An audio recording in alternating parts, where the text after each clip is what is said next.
Hello. Hi, everyone.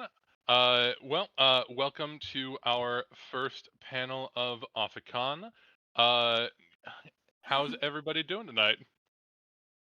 I don't know if Doing I'm pretty supposed to talk good. to Hey, what? chat like it's a stream or if I'm just supposed to. I don't know. Why Okay, not? who knows? How you doing, chat? They saying they're Caffeinated, wonderful. caffeinated? Got some woos, Mm. got some hayos. All right. Like as I said, welcome to our first panel of the convention, producing an audio fiction. My name is Dennis. I'm the director of Englewood After Dark. Any pronouns apply. Use whatever. For me, and we've got some lovely, talented people here ready to talk about audio fiction to you. Uh, Anyone can start, but how about we all go through and share your name, your pronouns, and what you work on as a producer or in the production role. All right. Shall I go first? Sure. Sure, Go for go it. for it. Hi, my name is Daisy McNamara. I'm a junior producer for Bloody FM, as well as some of my own projects. The current things I'm producing are.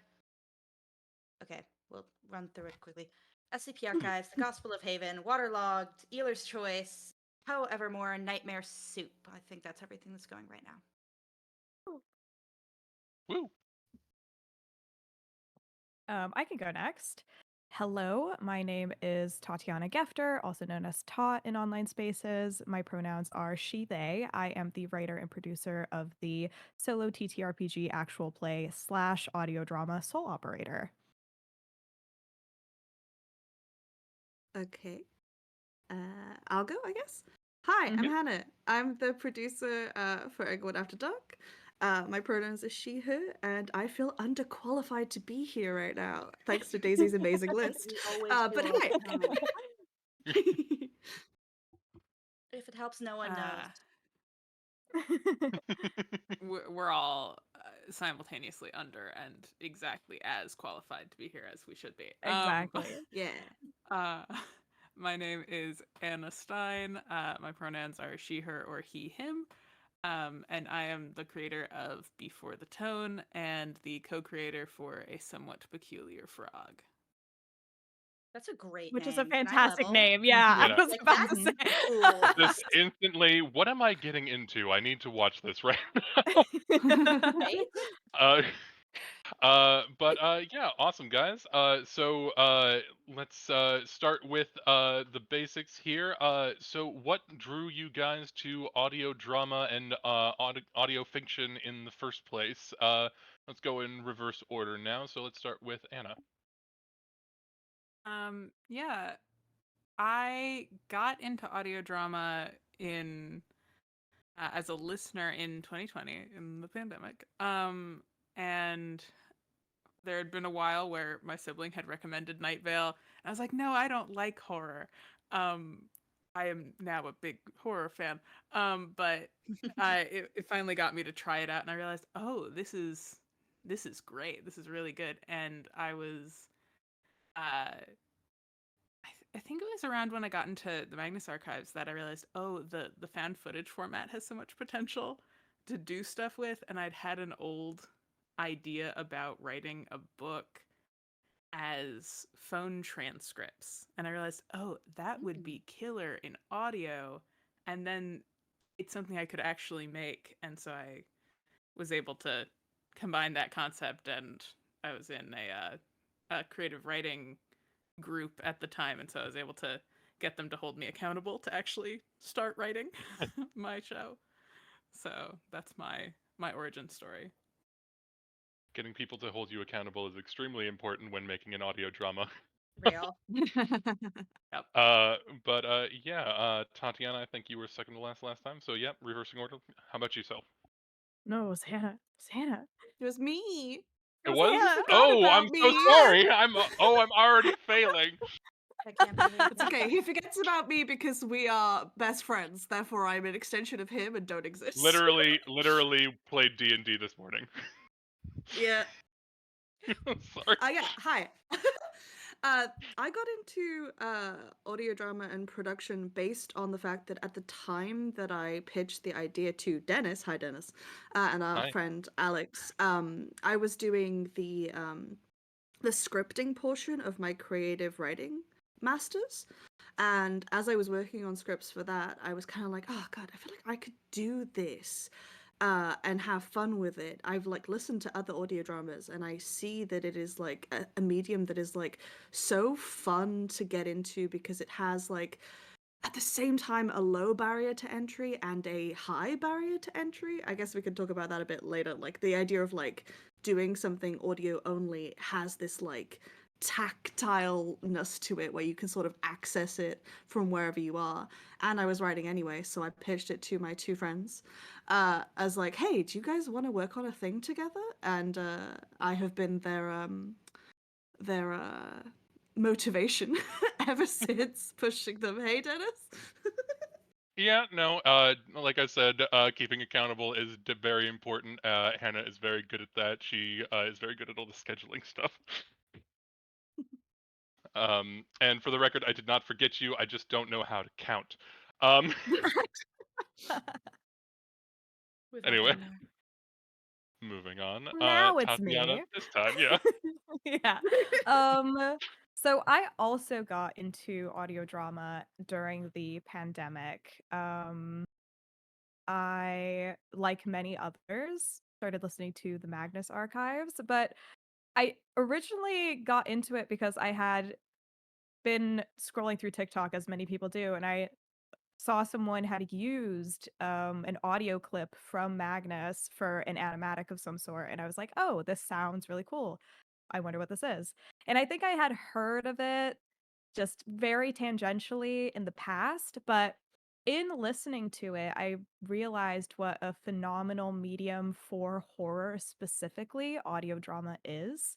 I feel like a lot of people who are horror fans can relate to this. You're watching a supernatural horror movie with a monster, and they're building up the suspense about what the monster looks like throughout the whole movie.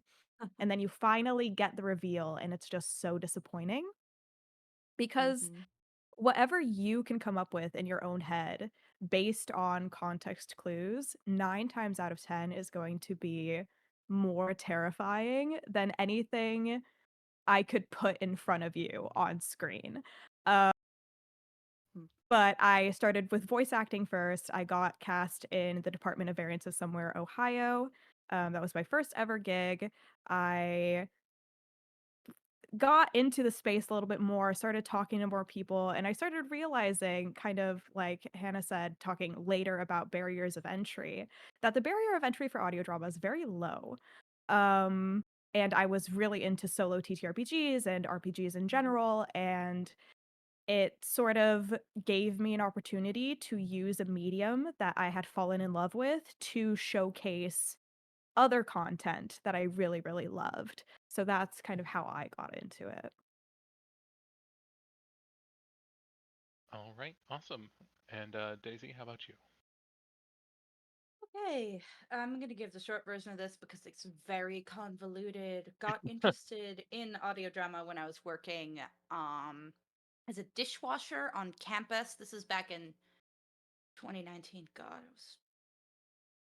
I was 18 years old. Time passes. Okay, yeah. So I got into it when I was working as a dishwasher. I need to have something I could listen to the whole time and not change because I had wet hands.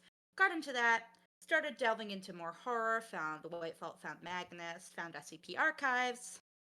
And then ended up listening to an interview with, I think, Graham Rowett, where he was talking about at the end, if you want to try this, try it. And I was like, oh, that'd be fun. I'll do it once, right?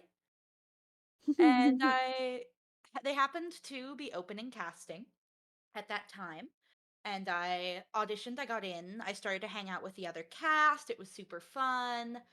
And at that point, I had fallen in love with audio drama. I love audio drama. As Tot said, like low barrier to entry. If you have a good idea and a laptop and a will, you can make something awesome. You can make something weird. You can make some shit that's really, really weird. and you don't have to go through the capitalistic process as much as you do in other mediums. You don't have to get a bunch of equipment. You can just go. And it's something I really like. It's something I've really liked for a long time. I grew up listening to radio plays, so that's what got me interested in audio drama and being in the right place at the right time.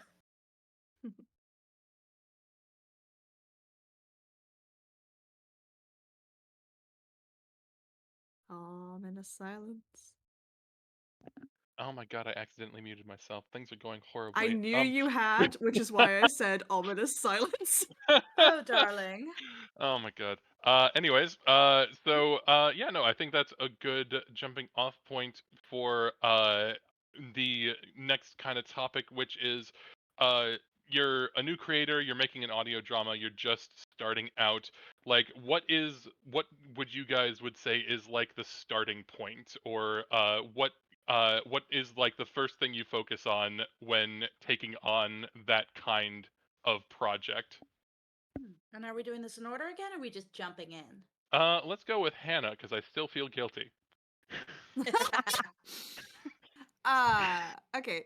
So I'm a producer, but I was a writer first and foremost. I came into this world writing and I'll leave this world writing. So my instinct is to say, have your script written, at least a couple of episodes, like have a backlog of scripts and have an idea of where you need to go with that. Before you start putting together any other production elements, because you need to know what the thing is before you can think about the other elements of building the thing. Like for me, the writing is the bedrock, and then you build on top of it from there, right? Otherwise, you're sort of there's so many audio dramas that I've seen that seem really cool, and then you go to check them out, and they've managed to do like one episode in a very long time, and you can't really see if they're going to continue because they kind of burnt themselves out with doing the one episode all inclusive at the very start. I mean, there's probably other people who've done that and succeeded, but for me, I always want to have that basic bedrock of Scale is so episodes important. filed. Sorry, Daisy? Scale. Scale is so important. Yes, yeah. Awesome. Would anyone like to go next, or should I name somebody? I mean, I'm am gonna happy to jump jump off in that, as actually. well. Yeah. Daisy and I are shaking hands, I think, Yeah, because Yeah. the writing really is, in my opinion, incredibly important. When I was first starting, I'm I am a writer, I am a voice actor, I am not an audio engineer. So I knew that I was going to have to hire someone to do that, and in Mm. order to feel like I was in a place to start having conversations with audio editors, to kind of pitch a product to them, because that's really what you're doing. Even if you're paying them, you want whoever's working on your show to be excited, to feel like this is something that is real and tangible and is going to go somewhere. So before I even started looking for audio engineers, I had, I think, at least 5 scripts already written. And then we didn't start production until I had 10 scripts written, and so on and so forth. Because for me, I'm someone who knows that I procrastinate. I know that I need a backlog in order for the show to come out. There are absolutely people out there who can write and produce their show on a week by week basis. Shout out Dylan Wobegon. Not everyone can do that. They scare me. And That for a is. lot of those people, audio drama is their job, right? That it is their whole. Mm.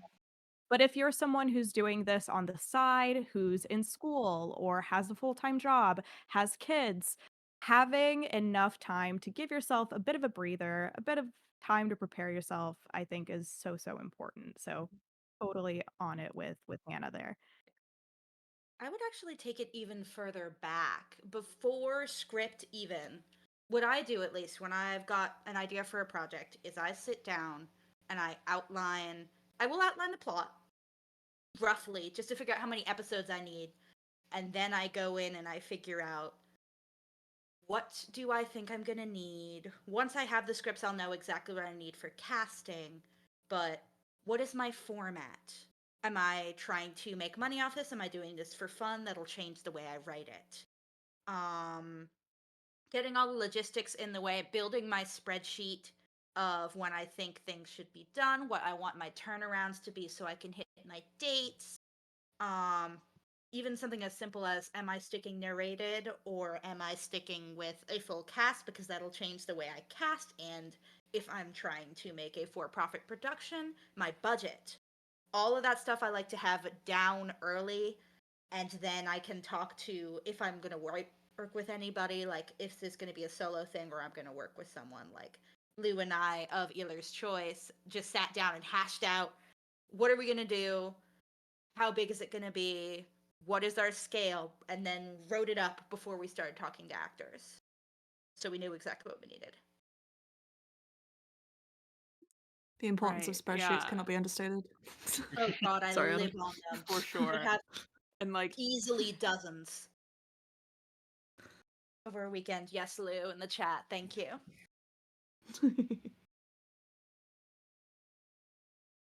Sorry, yeah, Anna, you I were think. talking? Yeah, sorry.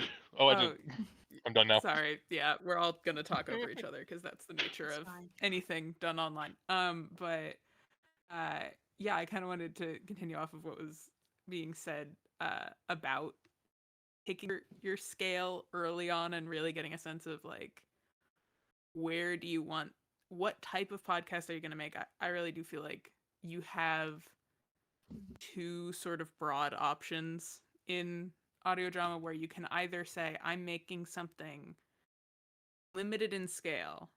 So like, I'm going to make a 13 episode season. Like that's what I ended up doing. In which case you're going to want to structure it to have that product. So for me, like other people were saying, like I made sure I had scripts before I started production, and I made sure production was done on some episodes before I started releasing and stuff like that. Yeah. And then there are other people who are able to do the other side, which is every week or every 2 weeks or every month I am going to write, record, produce, publish, and do that on a loop. And I really have seen, like Hannah mentioned, a lot of great, really interesting shows that have all this energy and have all this verve that just haven't thought about that side of things. And they're like, oh yeah, I guess I'll just, write episode 1 and then record it and blah, blah, blah, but not have a good schedule. And then they just drift off into the ether. And that's always such a shame to see. You have to. No, sorry, I didn't mean to cut you off. Yeah. Oh, go ahead. Yeah. You have to understand your turnaround. I can, if I need to, and I have in the past, record, edit, sound design, and put up an episode in an 8-hour day.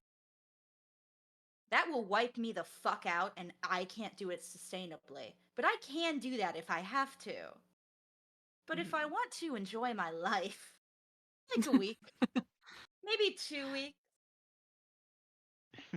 You just made me And want to for the cry, person in Daisy. the chat who's losing their shit, this is my only. Don't do that. This is my full-time job, and I'm still telling you not to do it. Don't do that. Yeah. There are people who can do it. I'm not one of them, and I'm scared of them. Please think about how long you need to give yourself that you can get something done in a reasonable time, where you're not overstressed and you're not feeling like you have to crunch. Please.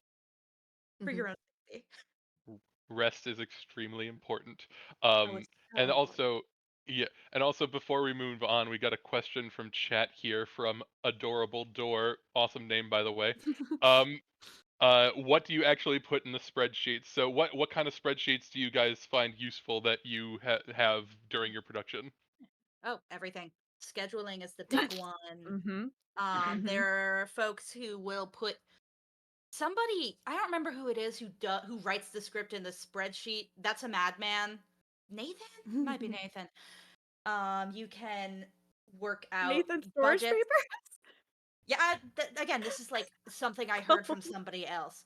You can put your budgets in there. You can put who's across what episode and recording scheduling. If you need to do sync, if you need to do async, everything goes in a spreadsheet. I have one large spreadsheet. Responsibilities. Can I use my F, please?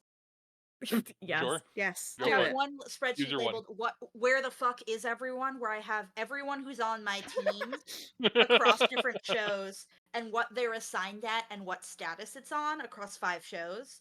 So I can look at it and be like, okay, I've already assigned this guy too much for this week. I'm not going to give him something else. I'll put it onto this chick.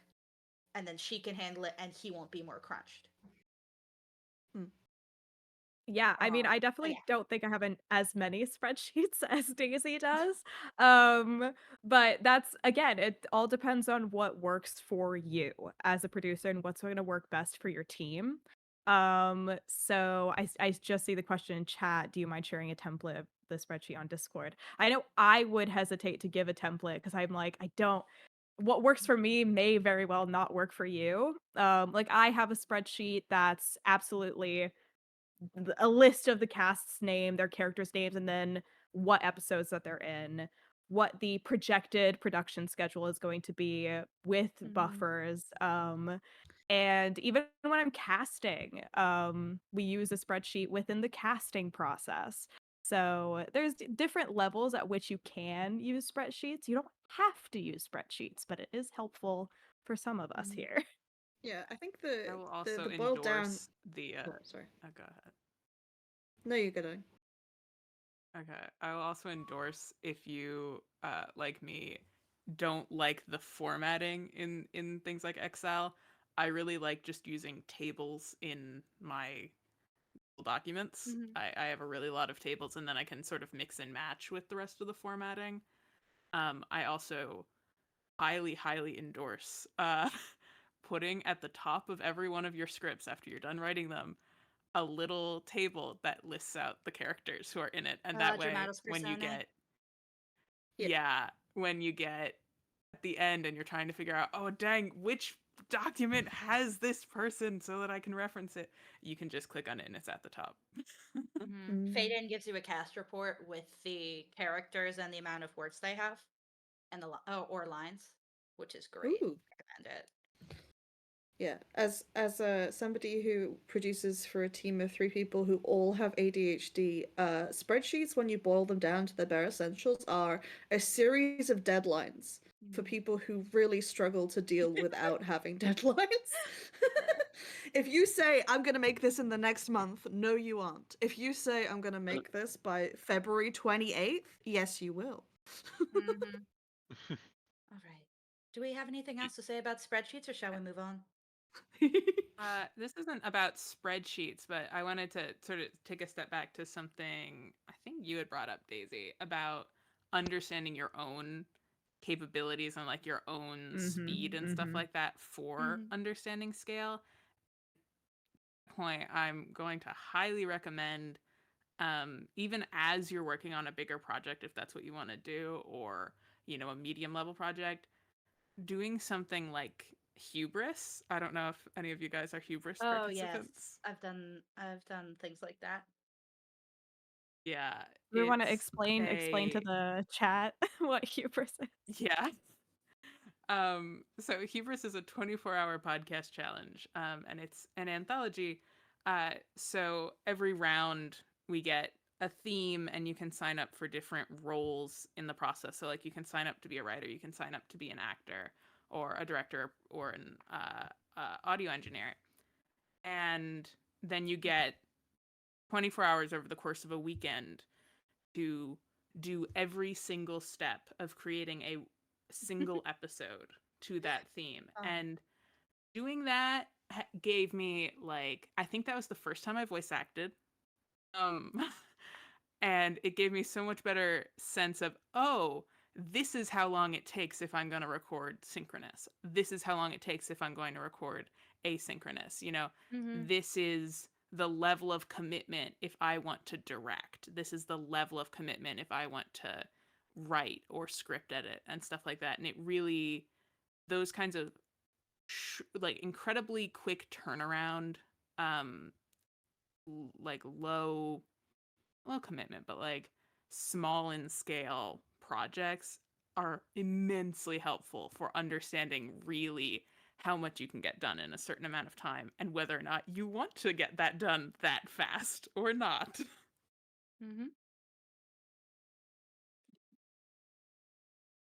Okay. Awesome. All right. I think that is actually a good segue into another question here that I have, which is what are some aspects of producing an audio drama you or a new creator might be unfamiliar with when they are getting into that they should probably take note of as early as possible so that they can get on Mm, that and working on that kind of thing?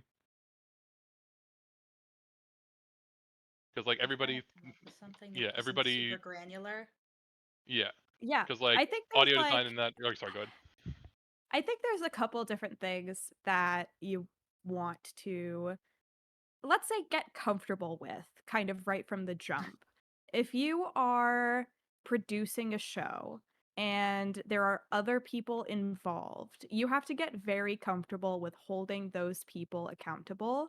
Mm, Um you at had me by 1 second. the level kind of you kind of get what you're, I'm going to say, paying for in this case. A lot of people will produce shows on no budget, right? On a purely volunteer basis, where the voice actors are volunteering their time, the sound designers are volunteering their time, you're volunteering your time, right?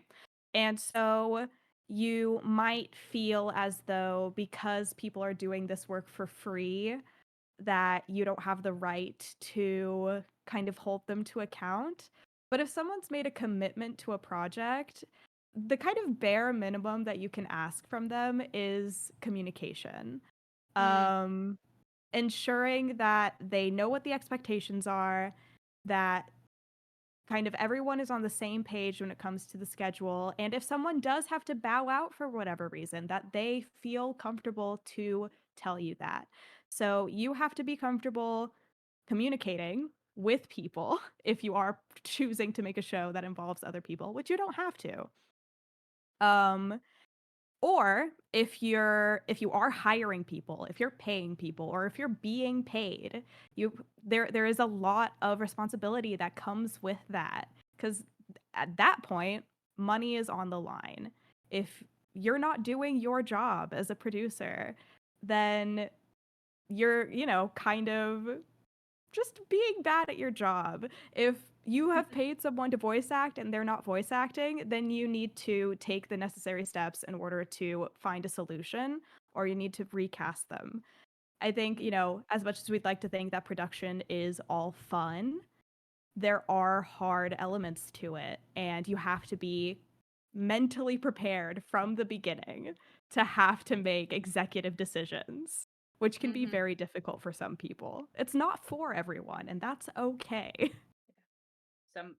Somebody has to be the bad guy. Somebody has to send the rejection emails. Somebody has to tell someone if you don't do the job or communicate with me, then you're out. And if that's not you, find someone to be mean for you. I'm the mean one in most of my creative partnerships because I have no heart. But it is important to, yeah, it's very important.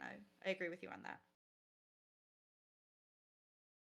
Yeah, to that end, I also highly recommend doing callbacks, like even if it's not just for actors. Like I Mm. did callbacks for all my actors.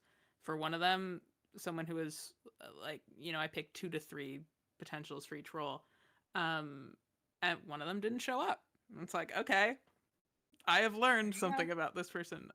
But I also did that when hiring a composer. Was there were a few people who I had communicated with over email and ended up meeting with them, and like there was one person who like we just totally clicked. We were on the same page. We had a similar thought process, and it really tells you a lot when you're able to then follow up and meet someone. And yeah, like being the bad guy and holding people accountable is really stressful, and giving people notes, because sometimes someone's going to turn something into you. You're going to listen to it and it's something that they put a lot of effort into, and you're going to say, this is not even remotely what I'm going for.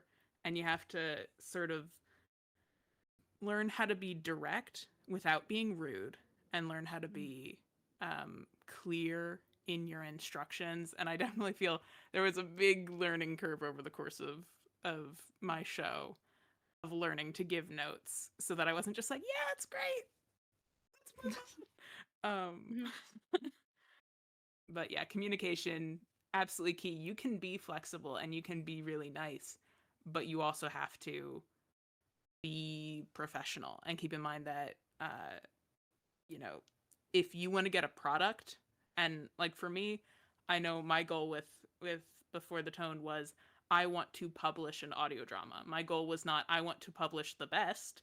It was not I want to, you know, run this passion project. It was like I want a full season out. And so everything was in pursuit of that end result. Mm. So I find one of the things that helps the most with that is to be as transparent and clear with everything you need from a person when they sign on for a project, so that later, when things go awry, you can refer back to, well, this did happen, we did agree, we did try our very best. So it's a struggle, but it's at least clear guidelines. And helping people understand what's happening when they're joining a project is very useful, giving them all of the necessary information. Awesome. So on top of that, we did mention working with casts, working for free, that kind of thing. I noticed that there, amongst all of you, there was a widespread difference on how big and small the teams are. So I think it would be an interesting discussion, because I mean, some people have like 4 production team members and like 10 voice actors, and then I know Englewood After Dark has like 40 plus voice actors in like their first season alone. So what are the Hi. benefits of working with a small team and cast versus a large one? Are there benefits and drawbacks to both? What are your guys' experience with that? Well, That's such a one cool benefit of question. small is that it's very cheap. Yeah. It's cheap Absolutely. Yeah. and there are less people to lose track of. But big Pacific says like the more people touch something on its way out the door, the better it'll be because they're all putting their best into it. So you can be really ambitious with large casts and you can spread the work across multiple people to not crush anybody, but then you have to keep track of all those people, and the more people you have, the more likely somebody's not going to work out. So that's that for me. Yeah. I mean, I've not had the experience of working with an incredibly large like team and even inclusive of voice actors. I would say my show is pretty limited in scope when it comes to that sort of thing, which, there is a big benefit of knowing other voice actors because you could just kind of text them and be like, hey, I need like a background extra for this episode. Would you mind just like recording this really quick? Right. And um that's always a very fun and nice thing that you can do just with your friends, right? But in terms of the actual team, you have really two people for me, and that's me, who has ownership over the show. I'm the writer, I'm the producer, I'm the lead voice actor. If things go well with the show, then, I get to spread the love with the rest of my team, but if things go badly, it comes down on my head, right? Um and then there's my audio engineer, sound designer, and composer, Jay, who is phenomenal. But I pay Jay to do the show, right? I don't make any profit from the show. I pay Jay out of pocket. So that's also like, okay, it's my responsibility as the producer to hire this person. And because it's such a limited production, it kind of keeps it very consistent, I would say. Um, like we know who's doing what exactly, who's communicating with who's doing this. It keeps everything very clean for us. And because we're working with a very small cast, everyone gets very up to date with the expectations very quickly. Everybody knows everybody. It's like, I'm not going to say that the cast is a family. It's still, this is a job, but everybody is at least aware of everyone else. So that helps maintain kind of excitement online. The cast are all able and willing to hype up the show. It just feels more personal. which I think is a benefit of a smaller team.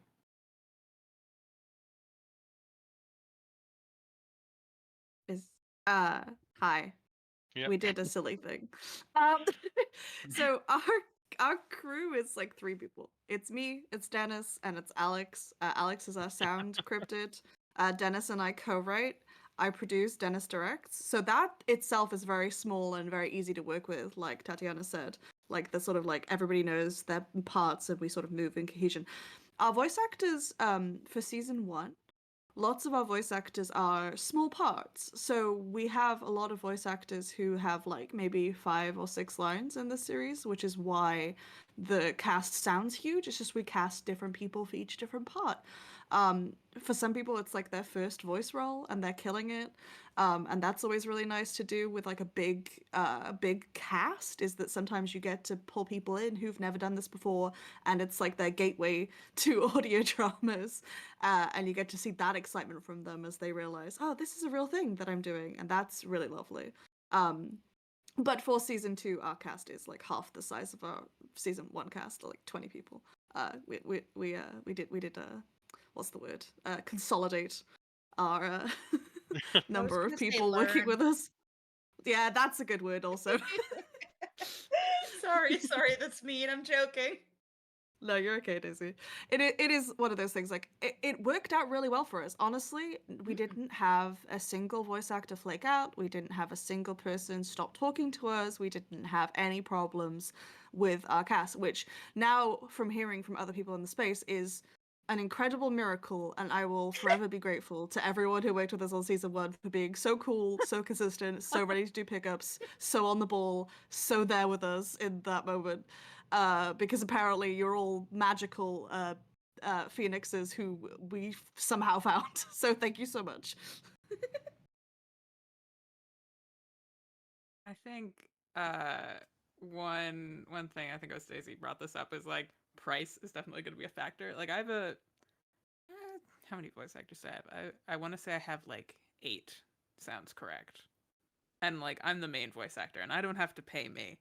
Um, and like for me, I definitely prioritized in my budget sound design and composition, because it was like, okay, I can't do those. Or I could, but I wouldn't like the product as much. So that's where most of the budget goes. That's where all of the crowdfunding went. And so like I ended up having to pay my actors out of budget, out of pocket. But one thing that was interesting for me, at least early on, was my original vision was, oh, I'll just learn sound design, and I'll play the main character, and I'll get my sibling to play the sibling character, and I'll get our good friend to play this other character, and all this stuff. And I was like, actually, I kind of want a group that's professional, and I can just treat as like a professional group that's kind of away from the personal side of things. And I've found that helpful. So that's also something to consider when you're thinking about casting, I guess. That's like kind of an adjacent subject, though. Gotcha. Yeah. I do want to ask one more question and then open it up to audience members to submit their own questions here in chat. Get those ready, because we'll be coming and taking questions from the chat very quickly here. But I think one last question I wanted to ask, and this is completely up to you guys if you'll feel comfortable asking this, but what is one early on mistake that you learned from when creating your shows that you think that other people would be able to learn from as well? I don't know if this counts, but I'm going to say it anyway. I was just really scared. And I don't think I should have been as scared and nervous as I was. I think, especially coming from having been a listener and knowing how good it can be, it was really intimidating to reach out to people that I had admired within the space to get their advice, get them in the show. I wasn't very confident in myself or my abilities, and I think that was a mistake. I think if you want to make something, it's worthwhile. Like, it doesn't have to be perfect. It just has to exist. And I'm very much someone who historically has purged things that I have felt were not perfect immediately upon creation. And like Luz just said in chat, the worst thing that can happen is they say no, right? The first person who I reached out to be in my show was Mike LeBeau, who, for those of you who don't know, voices Tim Stoker in the Magnus Archives. And when I initially reached out to him, it was a bit I would say I didn't have as much information as he would have wanted someone to reach out to him with a pitch with, right? But he was very, very kind, and he gave me that feedback. And I said, okay, if I get this back to you, like today, would you look it over and would you still consider being part of the show? And he said yes. So I rewrote the pitch. I included all the information that he asked for. I sent it back to him, and he agreed to be a part of the show. And working with him has been absolutely phenomenal. So, I think there's kind of two things there then, which is number one, don't be bogged down by needing it to be perfect. It doesn't need to be perfect. And two, if you're going to reach out to professionals within the space, make sure that your pitch is like thorough. Give them the who you want them to play, who the person that you want them to play is. Give them like the overview of the show, how long you're planning on having them go, what the pay rate is, if there is any. A lot of professionals within the space are more than happy to volunteer their time if they know what you're asking for. Creatives will work on things that they care about. So if you have something that you care about, it's like making other people care about that thing is easy because you care so much about it, and people can tell when you are authentic and enthusiastic about the thing that you're making.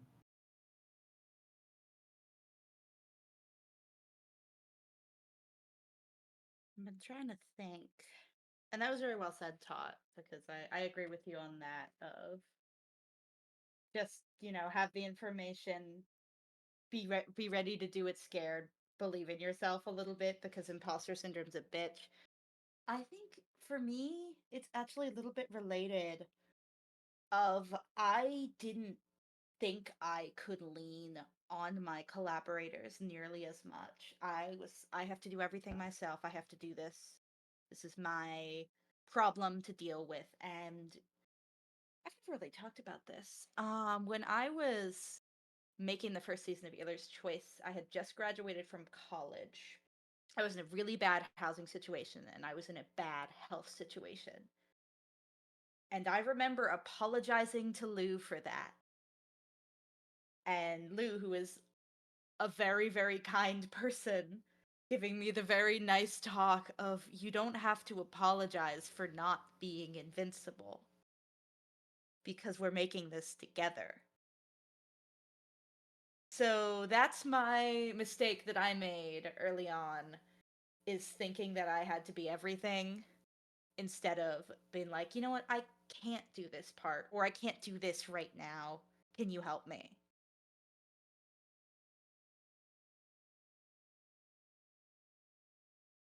Yeah, definitely. Hannah or Anna, do you guys have anything, or should we move forward? I feel like mine's a lot less philosophical. That's totally fine. uh, It can be practical. Please. uh, like when planning out a show, one thing I think is easy to forget is every single step is going to take so much more actual time than you think it will. And like that just comes up in every single element of production. Like I think it took me let's see, started releasing the show in May of 2024. I think I started working on it in like March of 2020, something like that. Like it took a long time to get there. And so you can kind of factor that into your expectations. That doesn't necessarily mean you have to drop the project or even change the scope. Although if your goal is I want this out by the end of the year and I want it done, you can change the scope to accommodate that. And that will really help. The other big thing that came up was sort of learning to be mean, or not mean, but learning to be more direct with people, with cast and crew. There was someone who I had worked with previously who I was like, oh great, we'll work together on this. And it just didn't end up working out, and I had to approach them and say like, hey, I think we're gonna have to go our separate ways on this project, and I don't mean that as anything negative on you. It's just, I don't think this is working out. And that was one of the most stressful parts of the entire production process. And I don't think that gets less hard, but it can become easier to do the more you learn about being direct and communicating with your crew. It's always gonna suck, but you'll understand how to best approach it over time in a way that is best for you and best for the person. For sure. Mine is weirdly similar with Anna's in a lot of different ways, and also stealing from Tot. Oh god. But basically, just a couple of different things for us was like when we started out, we wanted to go too fast. So learning to slow down and think about each of the different steps and how long they're going to take is really important. And like planning that into your lead time, as Anna said. And also I just read it in the chat as well, that idea of like, this person, oh my god, I'm so scared of this person, is true of so much of the people in this space. You think I'm not quaking in my boots being in this this panel with these people? Because I really admire their work and I think they're really cool. But the thing is, everybody thinks that about somebody, and you can always try to reach out. And if you do, like Tatiana said, reach out with as much information as you can give them. Awesome. And then in the remaining time here, I'd like to turn it over to audience questions. We actually have one that I find interesting up front here, which this one's from Kalierfi. We are experimenting with the model of changing cast, consistent crew. Curious where you guys find the core of your group, and I assume that means that the production team, the behind the scenes team. So, anybody have advice on that? Oh, I'm well, thinking we rapid fire these a yeah, bit. this Yeah. is the Yeah. show. This is the whole premise of my show, is that each season has an entirely different cast, and the background crew being myself and Jay Stroutman, and Lewis Wolf also helps us out with casting. We are essentially just going to treat each season as if it's its own show, quote unquote, where we're going to run casting the exact same way. But because we have this tight knit crew, keeping things consistent remains very, very simple. Because even though the cast is changing, expectations are not changing. And we endeavor to be as transparent with this new cast as we were with the original cast. Like, obviously, we're just finishing up the first season of our show. So thank you to the cast of season 1 for kind of being the guinea pigs, right? But having learned a lot from this season, moving forward, things should run a lot more smoothly. Expectations are set up front. And I think it's a very interesting model to use. I don't know a lot of shows that necessarily run on a new cast every season model, more so like anthologies will bring in different casts, and I think maybe Daisy, you can speak more to this. But just a different set of challenges, right? If you have one core cast that are with these characters forever, then that's its own thing. And then if you're doing this model, it's its own thing. Yeah. Anyone else have anything to say about that? Just for finding your own core group, find a bunch of people who have like-minded interests. I found Dennis, hi Dennis, through Hi, D&D.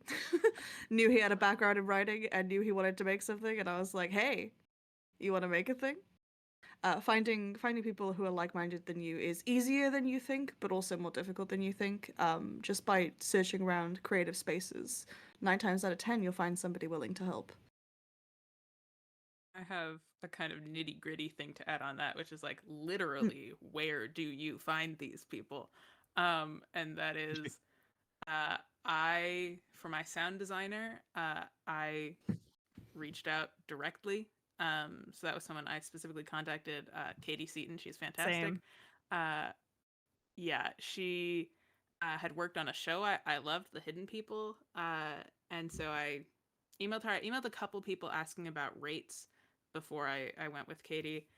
And Katie actually helped me find a composer by posting in a women composers Facebook group. And I don't have Facebook, so that was really helpful. And that's how I met Erin Dessy, who's my composer. And for casting, I originally promoted on Twitter. I assume that Twitter is probably going to have a smaller group of people who are going to notice a casting call, but there's also a lot of great, like there's an audio drama creator Discord. If you're a part of any like audio drama fandom Discords, there's often like a promotion channel there to use. And the only person I've worked with as like a creative partner is James Brandis, who's my co-writer for Somewhat Peculiar Frog, and we're starting a new thing, yay. And like we weren't close friends. We met in an audio editing class, and we were like, "Oh, this is cool. Let's work together." And it ended up having that sort of like we worked together before we were friends, which is also an option available to you if you want a creative partner. So I'm just putting that out there. Yeah, awesome. So additional question here is, can you have the same actors play numerous minor roles, or do you need new actors because the listeners will figure it out? You can have the same actors if they have a good range, Mm, especially if you're doing Yeah. an anthology. For 100%. sure.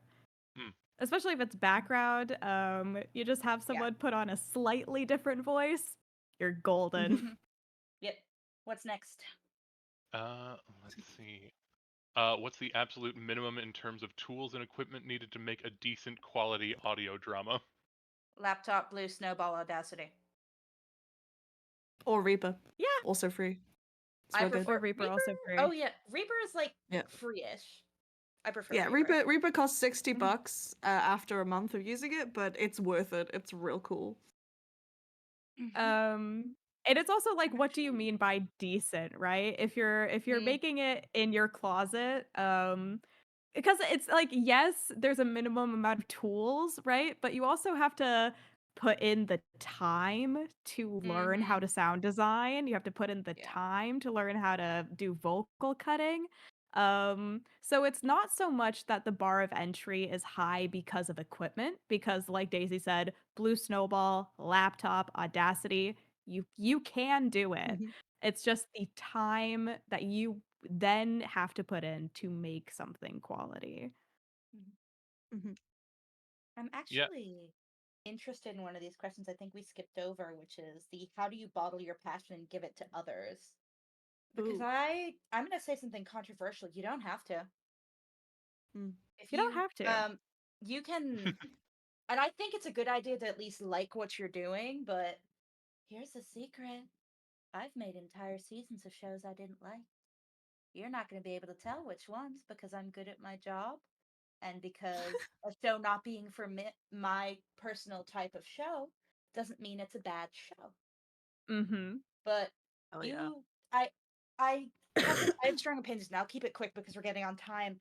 About you don't need to have this be your love and your passion, the thing you have to do. You can just make something because you want to.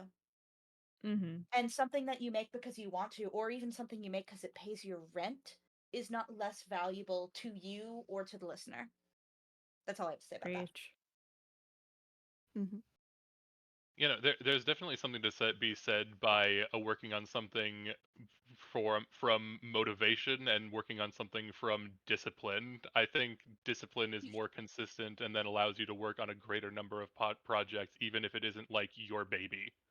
Mm-hmm. We are being Mm-hmm. told we will not be kicked off if we go over time. Oh Yay! my Good. gosh. We have so many questions to answer. We're just so interesting You and know, we have and I so much to say. and I Don't we have and someone following us? sorry, Who's following us? What? Oh, No, the is there side. That's the an not hour gap, right? the panel. yeah, no, Oh, yeah, there's an there hour is an gap. hour Yeah, I gap. thought there was Yeah. something on at 8. I was like, do yeah, You no, made we me have to? panic. you know, Okay, we're good. and I Apologies. was gonna come. Yeah, and I was gonna come back to that question. It was just that Kaylee, if I asked it a question earlier, and I wanted to spread out a little bit, Oh no, based no, on who's been you're asking good. questions. Yeah, no. So Who's next? next one down. What are some specific examples of things a director would do in making an audio drama? Is it vocal cues like pause longer, change intonation somewhere? I think other roles all make sense, but directing specifics are the ones I'd love more info on. Dennis, I know you've directed. I've directed. Who else?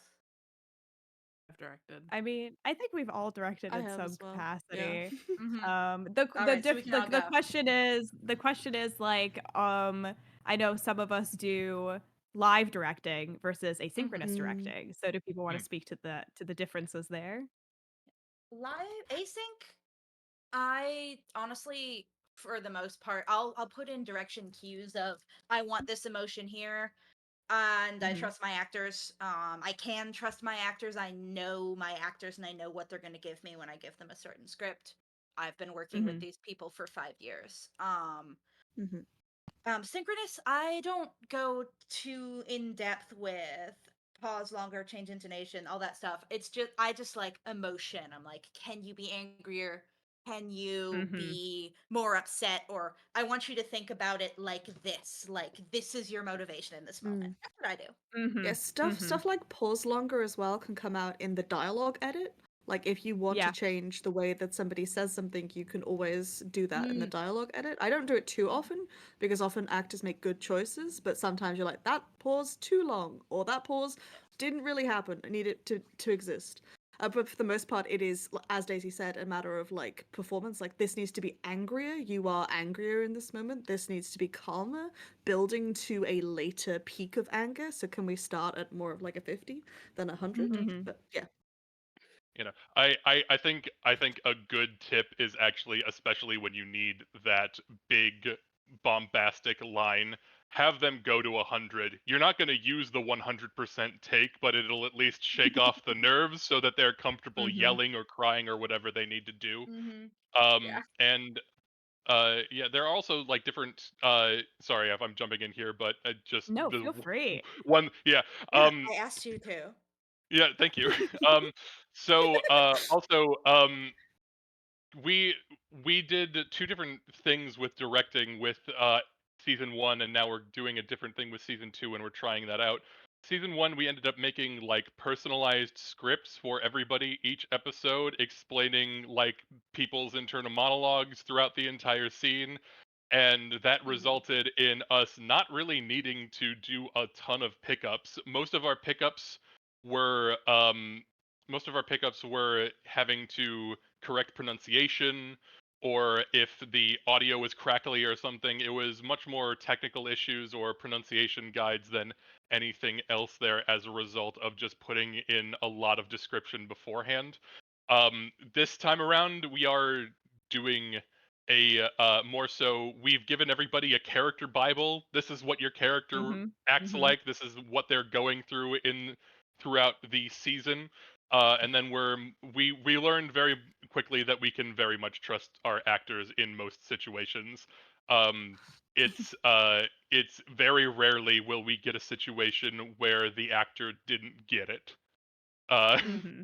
and Mm. if they don't get it, usually that's for like a single line and not an entire scene. So it comes down to little things like that. Mm-hmm. This Yeah, is I would like say like the slightly majority of our. tangential. Oh, what do Yep, you, no? go What do you off. got? Okay, Oh, I was just gonna uh, say that. I was just gonna say that most of our pickups as well are usually like Foley pickups. Like, oh, we need more like heavy breathing here, or can you just laugh here for a little bit? Can I get Um 5 minutes of panting? yeah, exactly. So which one do you Or think, like Danny? a missed line, right? As people will sometimes miss lines as they're going through through the scripts, and that happens, it's totally okay. But I would agree. I think if you give actors a good foundation to work off of, the character bibles are a phenomenal idea. I don't know if I'll do this again, but for season 1, I made character playlists for all the characters and Wonderful. gave those to the cast. Anything that gives your actor an idea of who your character is will give them the foundation that they need to not necessarily need that additional direction in those pickups. That's all I was gonna say. Feeling that. my slight uh, Sorry. tangent on that was well, one, building directly on what you're saying with the Foley. A great recommendation I got from Sivan Raz, who's a great director, was to have actors record a separate file of just miscellaneous sounds. Like, Oh yeah. give me some laughs Mhm. of different vibes. Mhm. Give me some, give me a couple yells. Give me some pants. Give me some coughs. And then, like, in the edit, if you need to change the emotional beat, you can Oh, have that those is little so spacers. smart. Mhm. I go in and So pull from helpful. old SAP audio because the show's been going 2019, so for fucking ever. And I have all these Oh, we people's used the audio second going one. back years, and I'm like, I need some Ah! screams, but I don't feel like I want to make you do that today because I know you did it in K is for Keystone, so I'm just gonna go and pull. So fun. As Excellent. Lou calls it, The the other efforts thing, sex tape. Yeah, no. Yeah. I actually Oh, the fireful sex abs- noises. Uh huh.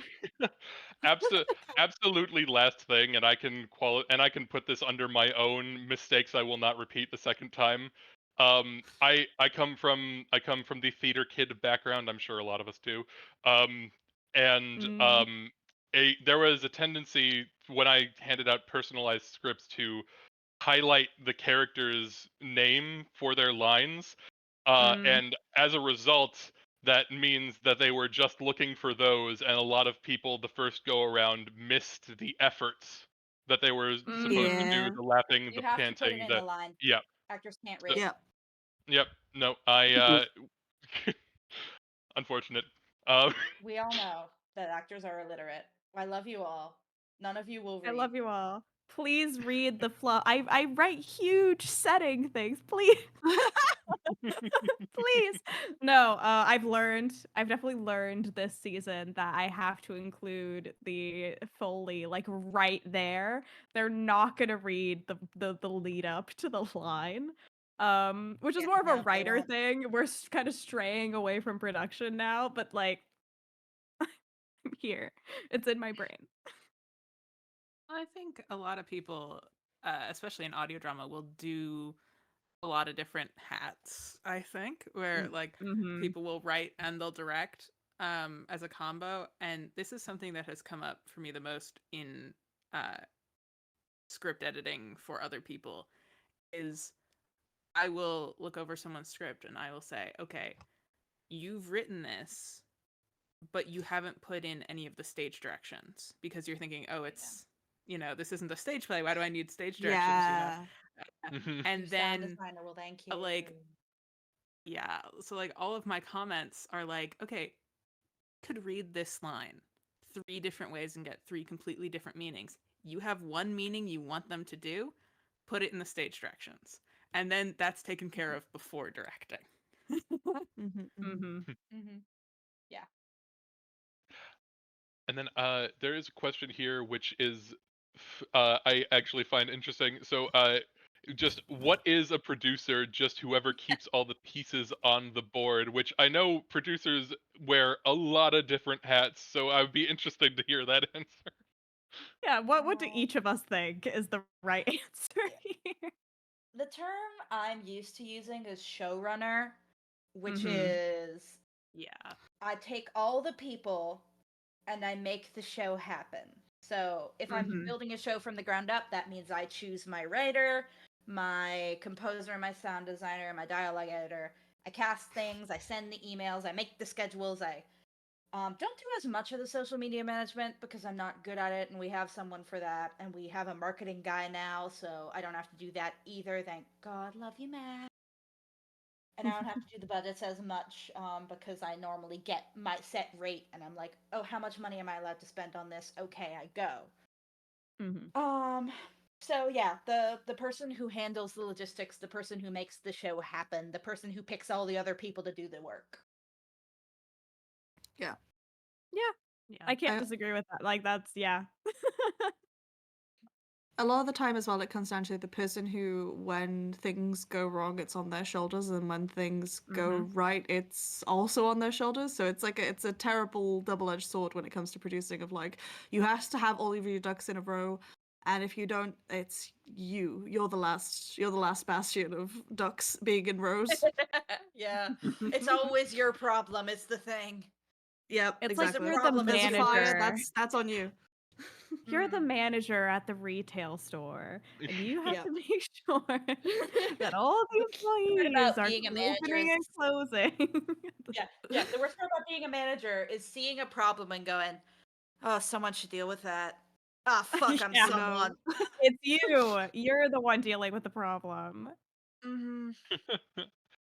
I Also, also I will see be sorry, really quickly. I'm gonna add Last Bastion of Ducks as a title in our Discord, Hannah, and you can't It's stop me. beautiful. Anyways, moving on. Okay. please.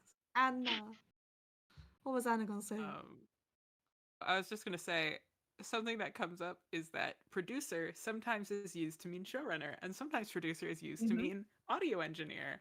And Mhm. sometimes you won't know what someone means until you've like read through a lot of it and you then figure Mhm. out, oh, they meant producer as in audio producer, or oh, they meant producer as in showrunner. That's Mm. yeah, Yep. it, a lot of crossover. Yeah, absolutely. Language is so funny in that way, I think. Especially because audio drama is one of those industries where things aren't really standardized across the board yet. Not in the same Mhm. way that I think film and television is, where people's titles are very clear about what they're Mhm. doing. Like if someone is a film director, we know what the director is doing, we know what the writer is doing, we know what the producer is doing, right? But because audio drama is so indie and people do wear so many hats, that language is just kind of up to whoever is writing the credits, to be honest. Mm. Real. And no one outside of the space knows what Yeah. the heck is happening inside of it. Precisely. What do you I think do? it's I more produce for exciting. an audio drama. What is that? Oh god. Yeah. I would say they're loosey goosey. Yeah. Yeah, I I think when have we a were deciding what my question new job for title would be, we Daisy. went through 3 separate options before we settled on junior producer. So that should tell you how much about what junior producer actually means. You have a question for Daisy? Incredible. I Huh? have a question for Daisy. How Mm. Okay. have you made, if it was a transition, the transition or the situation, to where you are able to make money, like professionally, Mm. I as a Mhm. showrunner? I Mhm. started lucky and worked hard. So my first gig in audio drama was a paid gig. It was just a couple of voice acting roles, but I joke that I latched onto Pacific's leg and never let go. Pacific being my boss, and that's Mhm. kind of true. Um, how long do we have to go through this? Because it'll change how complex I go through it. I could be here for another 20 minutes. Okay. I'll give you the less abridged version. Got onto SCP. Couple people on SCP wanted to make an actual play, and the showrunner for that, I was offered her like, "Hey, teach me to edit, and I'll edit for you," because she was doing it all, composing, editing, sound designing, and it was very high standards of quality stuff. She needed help. She was in a PhD program. I was working 80 hours a week, but like, who sleeps? Um, so I got her to teach me, and when she went on to SCP as an editor, she asked Pacific if she could bring me in as an assistant, and Pacific brought me in on trial. And he liked what I did, and he offered me an editing position once that one was up. That show was done out of place on SCP. And it was more just, he knew I would do anything, that I was willing to work, that I needed the money, and I was willing to learn. So kept throwing me random odd jobs.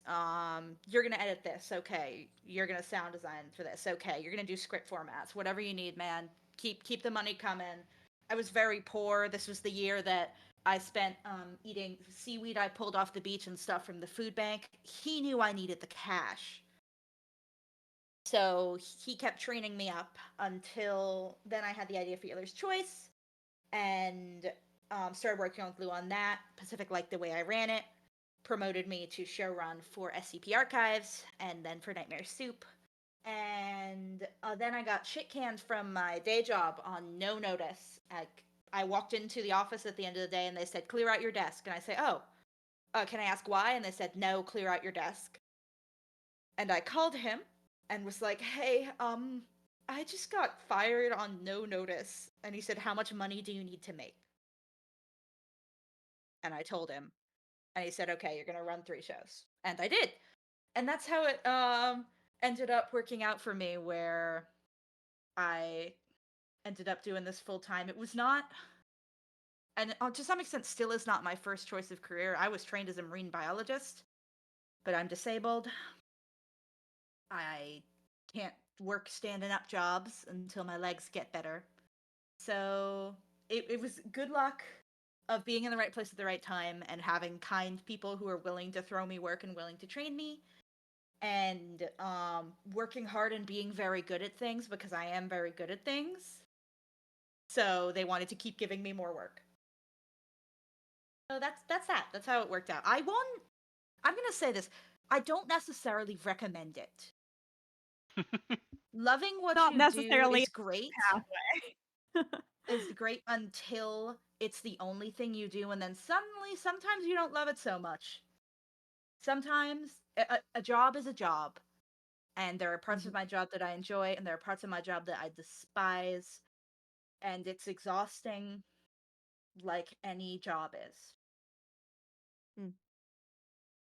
But it also can be really creatively fulfilling. I get to work with a lot of cool people and get to make a lot of cool stuff, so it's got its benefits and Yeah. detriments.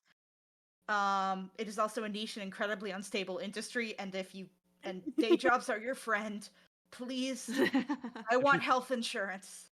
I have health insurance, but it's not just because of podcasts. And yeah, there's definitely something to be said there about the risk of monetizing your hobby, right? Which um it's a fine line. It is a double-edged sword where you have something that you love, love, love doing, and you want to be able to do that thing more. But doing having the time to do it more typically means that you're going to have to monetize it. Yeah. And if that's something you want to do, go for it. There is a pathway there. But even the most successful people in this space do not necessarily make enough money to live, right? And I think that's a issue that I think audiences in general have, not just with audio drama, but also with film and television. Like they see these people who they think are wildly successful, and they are successful in their industry, but the reality is that they're often not compensated well. Or even if they do make money from a particular job, it's not sustainable because this is gig work. So most of us have day jobs, and most of us will have day jobs through the entirety of our careers in this space. And I don't want people to think that that is a bad thing. Having a stable income that allows you to be creative is good. Like taking that step and that risk to make this your full-time thing may not necessarily be worth it in the long run. It's a big risk. But if it's something that you really want, go for it, right?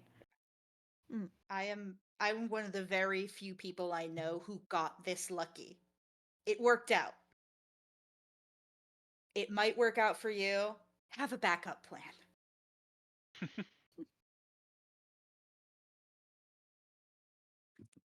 All right. So this one is probably going to be our last question just due to time for panelists, and I think it's actually the last question that was asked in our chat here. But do you have any insights in how you keep people hooked and turn them into regular listeners, both in how you write and produce the show and what you do outside of it?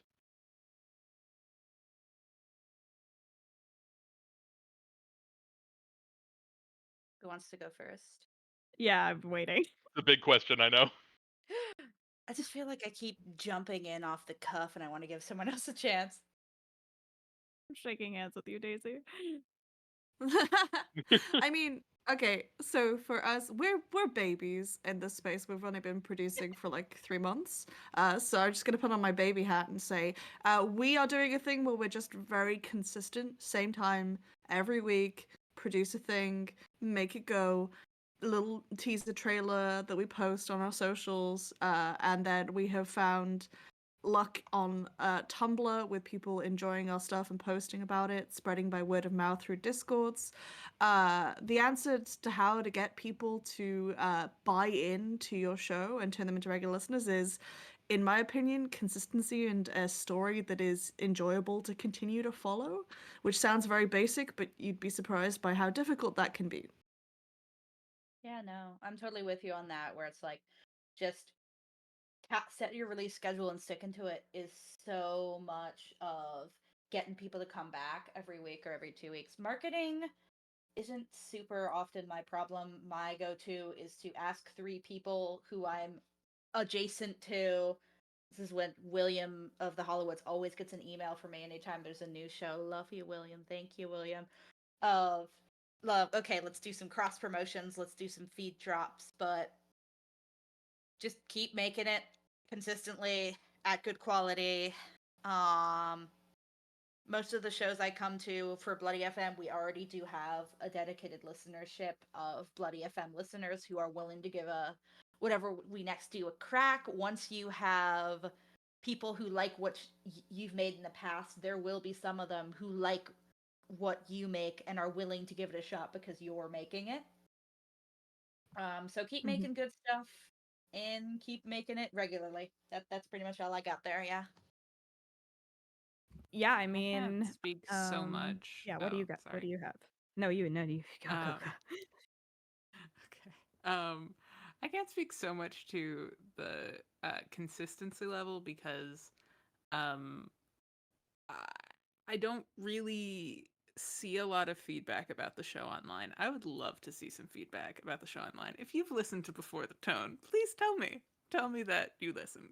But uh, from the perspective of bringing in listeners, something I found to be incredibly helpful has been promo and feed swaps. I also did a promo swap with William, who is great. And like I could look at the graph and see like, oh, I guess that's when that promo drop happened. And just a lot of new listeners came in and tried out the show. And some of them stuck around. And for setting those up, it's not always about already knowing someone. Um, I made a list of any podcast I felt was similar in vibe enough to my show, and I emailed them and I said, "Hey, this is what the genre of my podcast is. This is when we're releasing. you interested in doing some cross promotion? I also posted on Tumblr like, hey, any podcaster of any size, I've got slots open for promo swaps. Anyone interested? That's how I met the podcast book club group. Yeah. And it's great, and people are a Yeah, that's lot interesting. nicer and more willing to work with you, even if they're like bigger. Like I recently had a promo swap with Re Dracula, and Lovely. oh, hello. They're so nice. So nice. Hmm. No, Yeah, I I mean, I fully guess believe if to that. finish us out, Mhm. since we're running short on time now, yeah, I think I have a bit of a unique perspective when it comes to diversifying your audience portfolio because Soul Operator gets viewership not just from people in the audio drama community, but also from the actual play and TTRPG community. And a lot of getting people interested is making it very clear, like what your show has to offer. I'm very, very vocal about the fact that the show is inspired by solo TTRPGs. I'm very vocal about the fact that the show is femme and queer led and that we have a diverse cast. And the things that are important to me as not only a creative, but as an audience member, I want to make very clear to people who may listen to my show. I want people to know what they're getting into. And I think, it's important to be transparent um, about your show because there's absolutely an audience out there that will not enjoy it. And Mm. the show may not be for them, and that's okay. But the more transparent you are about what your show is, what is important to you, the more likely you are to find an audience that resonates with that. And there's also something to be said for, like Anna was talking about, finding other shows that are similar to yours in Mhm. vibes or in themes and making those connections because the likelihood is that you're going to have a lot of audience overlap anyway. So making those Mm. connections more clear is very, very helpful. And I'm always going to be a proponent of the fact that word of mouth is probably the singular best advertising tool within the audio drama space. I can't think of a show that I've listened to that hasn't been recommended to me by someone at some point. Yeah. So, creating a community of people who care about your show, creating audience trust by being transparent and communicative and making a Discord where you post, semi regular updates or posting on a Patreon semi regularly so people know that you're still creating and that, things are still happening with the show. Audience trust is so, so, so important. But creating that community of people who care, who then want other people to care, I think is the most important thing you can do to get people to listen and to stay. Mm. Yeah, I think before everything we have to go. Audio drama is a very opaque medium, aka until you've listened to it, you cannot know what is coming. So being as transparent as possible when you're trying to get people to listen by explaining and showing and clipping and all that stuff is a really good practice. Hmm. And if, at least for myself, if any of y'all have questions about getting started in audio drama, just DM me on Blue Sky. Like, we have a finite amount of time, but a lot of us are always happy to Mm, give people pointers and helping hands. That's an open offer. Shoot me a message. sure.